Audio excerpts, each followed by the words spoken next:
தோழர்களே, விருதுகள் மிக இயல்பு. ஆனால் சமூகம் மாற வேண்டும் என்று களமாடுகிற ஒரு பேர் இயக்கத்தின் சார்பில் கிடைக்கிற இந்த விருது என்பது உள்ளபடியே மிகுந்த மரியாதைக்குரிய விருது. அதை நான் இருகரம் குப்பி வணங்கி பெற்றுக்கொள்கிறேன். இது எனக்கு அளிக்கப்பட்ட விருது அல்ல, நான் நிற்கிற மேடைக்கு அளிக்கப்பட்ட விருது. நூற்றாண்டு காலம் இந்திய விடுதலை போரிலும் சமூக மாறுதல் போரிலும் வர்க்க போரிலும் களமாடி உயிர் சிந்தியவர்களின் மேடை கம்யூனிஸ்ட் பேரியக்கத்தின் மேடை. அந்த மேடையில் மிக சாதாரணமானவன் நான். எனது துணைவியார், எனது மகனும் இங்கே வந்திருக்கிறார்.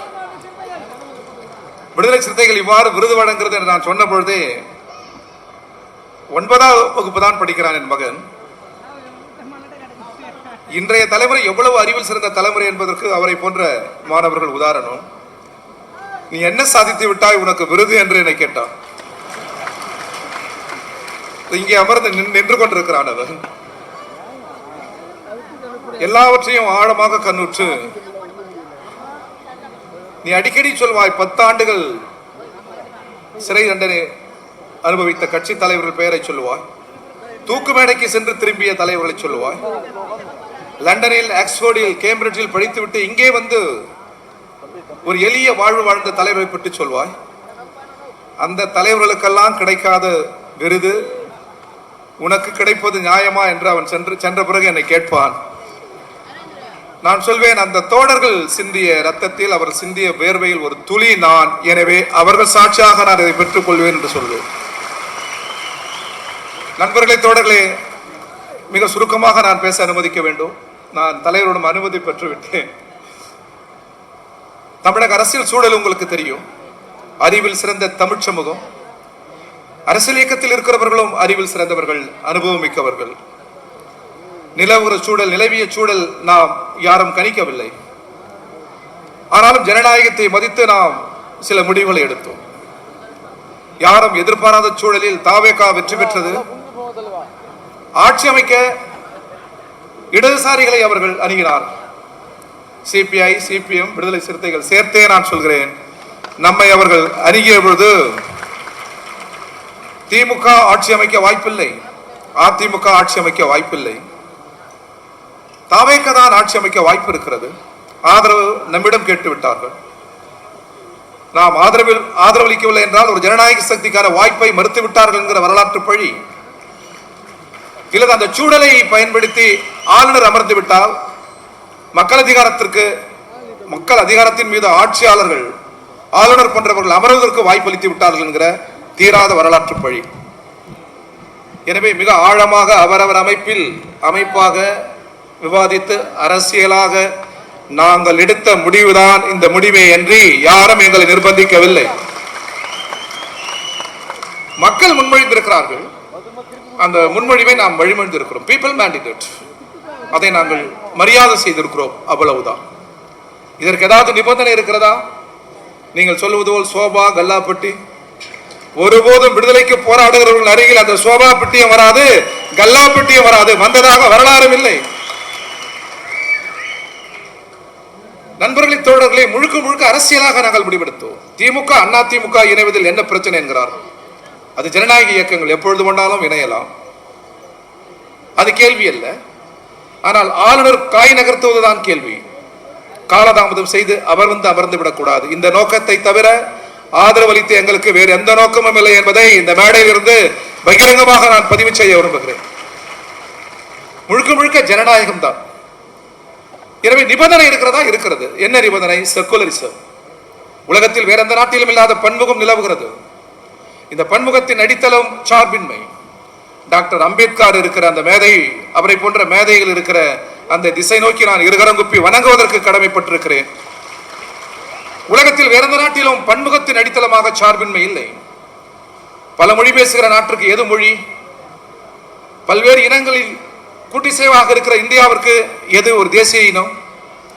இந்தியாவின் மதம் எது? சொல்ல முடியாது. காரணம் சார்பின்மை. அந்த மத பன்முகத்தின் அடித்தளமாக இருக்கிற மத சார்பின்மையை குறிவைக்கிற RSS, பிஜேபி, இவர்கள் தான் எங்கள் அரசியல் பகையே அன்றி இதர ஜனநாயக சக்திகள் எங்களுக்கு பகை இல்லை என்று பலமுறை நாங்கள் பிரகடனம் செய்துவிட்டோம். நண்பர்களே, இது பேராபத்தாக இருக்கிறது. ஒன்றிய அரசால் இன்றைக்கு நாடு சிதறக்கூடிய பேரபாயம் இந்த அபாயம். எனவேதான் RSS பிஜேபியை தடுப்பதற்காக கடும் முயற்சிகளை தொடர் திருமாவர்களை மேற்கொண்டார், இடதுசாரிகளை மேற்கொண்டோம், ஜனநாயக சக்திகளை மேற்கொண்டோம். அது நிறைவேறியிருக்கிறது தமிழ் மண்ணில். எனவே எடுத்த முடிவு சரியான முடிவு, அரசியலுக்காக எடுத்த முடிவு. நாம் இந்த ஆட்சியிடம் எதிர்பார்ப்பது மதச்சார்பின்மை, தமிழ்நாட்டின் உரிமைகள், எளிய மக்கள், ஒடுக்கப்பட்ட மக்களின் உரிமைகள், அவ்வளவுதான். நீடிக்கட்டும் 5 ஆண்டுகள். ஜனநாயகத்தில் மிக இயல்பு இது. தோல்வியை ஒப்புக்கொள்கிற போது ஜனநாயகத்தை அங்கீகரிக்கிறோம், வெற்றியை அங்கீகரிக்கிறோம். டாக்டர் அம்பேத்கர் சொன்னது போன்ற நாணயத்தின் இருபக்கம் வெற்றியும் தோல்வியும். வெற்றி பெற்றவர்கள் தங்கள் உடல் மொழியால் கூட ஜனநாயகத்தை கடந்து செல்லக்கூடாது, பேராபத்து. வார்த்தைகளால் மட்டுமல்ல, உடல் மொழியாலும் தோல்வி அடைந்தவர்களை எல்லல் செய்யக்கூடாது என்பதுதான் ஜனநாயகத்தின் உயிர் துடிப்பு. இவையெல்லாம் பற்றி நிற்கிறோம் நாம். எனவே அந்த வகையில் களமாடுகிறோம். நான் முடிக்கிறேன் நண்பர்களே. மார்க்ஸ் விருது என்பதால் மார்க்சுக்கு 2 கதாபாத்திரங்கள் பிடிக்கும். ஒன்று பிரமத்தியோஸ், இன்னொன்று ஸ்பாட்ரிகஸ். பிரமத்தியோஸ் நெருப்பை ஏகபோகமாக வைத்துக் கொண்டிருந்த கடவுளிடமிருந்து அதை கொண்டு வந்தவன். கிரேக்க இலக்கியத்தில் அவன் அந்த நெருப்பை கொண்டு வந்த பிறகுதான் பொதுவானது. கடவுளே என்றாலும் ஏகபோகம் கூடாது என்றார் பிரமத்தியோஸ். எனவே அந்த கதாபாத்திரம் மார்க்சுக்கு பிடிக்கும்.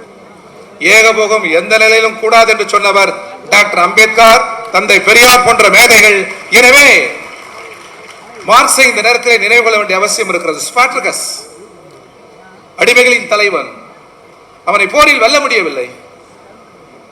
ஐரோப்பாவின் சரிவாதியை தந்தபோது கூட அவன் வாங்க மறுத்தான்.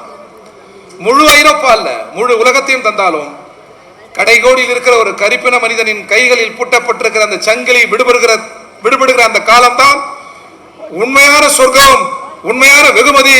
இந்த உலகம் அல்ல, ஐரோப்பா அல்ல என்று சமரசம் இல்லாத போராடியவன் ஸ்பாட்ரிகஸ். ஒன்று கதாபாத்திரம் என்பது கிரேக்க இலக்கியம், ஒன்று நிஜ வாழ்வு. இந்த இரண்டுக்குள் ஆழமான அரசியல் பொருள் புரிந்திருக்கிறது. அந்த திசையில் தான் நாம் நடைபோடுகிறோம். நான் முடிக்கிறேன். இடதுசாரிகளும் விடுதலை சிறுத்தைகளும் வேறு வேறு அல்ல. நிலவுகிற இந்த சமூக அமைப்பை மாற்ற நாம் துடிக்கிறோம். தலைவர்கள் வரலாம், ஆட்சிகள் மாறலாம், ஆனால் நிலவுகிற சமூக அமைப்பு அப்படியே தானே இருக்கிறது.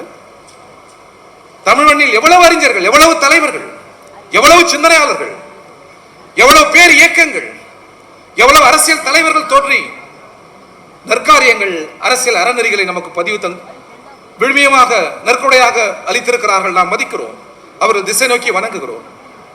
நான் அவர்களை பின்பற்றுகிற அனைவரையும் பார்த்து சகோதரவாஞ்சியுடன் கேட்கிறேன். இத்தனை ஆட்சி மாற்றத்துக்கு பிறகு, கட்சி மாற்றத்துக்கு பிறகு, தலைவர்கள் மாறிய பிறகும் கூட சமூகம் அப்படியே நிலவுகிறது.